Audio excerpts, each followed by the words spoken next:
critics as a Boy Scout camp for the rulers of America. Then we have the right to tell these scum what to do with their bodies. The politics of peace and the environment facing down the power elite. We can't show you television pictures of the inside of the Grove down the road here. The media aren't allowed in. In fact, the Bohemians have a long history of secrecy. The Bohemian Club was founded 120 years ago in San Francisco by a group of newspapermen, businessmen, and artists. Modern-day members include some of the most influential American men of the 20th century. President Bush is a member, along with former President Ronald Reagan.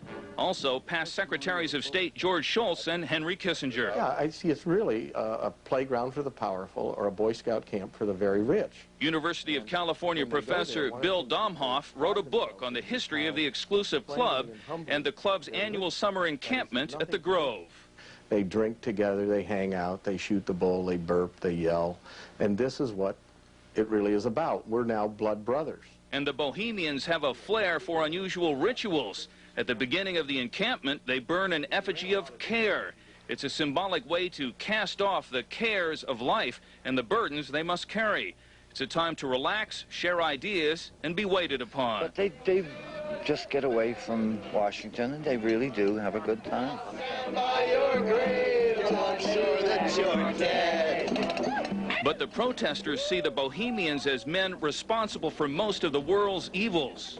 We do know that the Manhattan Project, which led to the atom bomb, was conceived in Bohemian Grove in 1942. We do know that Ronald Reagan and Richard Nixon cut a deal in there to decide who would run for president first. But is the encampment really a place where conspiracies are hatched and political deals made? Most of these people are too drunk to make a deal, let alone remember that they made a deal. The protesters say the Bohemians are drunk with power. They want them to go home and the Grove to be opened up to the homeless. You're under arrest for trespassing. I'm getting up. But again this year, the protesters came uninvited. The exclusive Bohemian Club is, after all, for members only. Fred Wayne for CNN at the Bohemian Grove, California.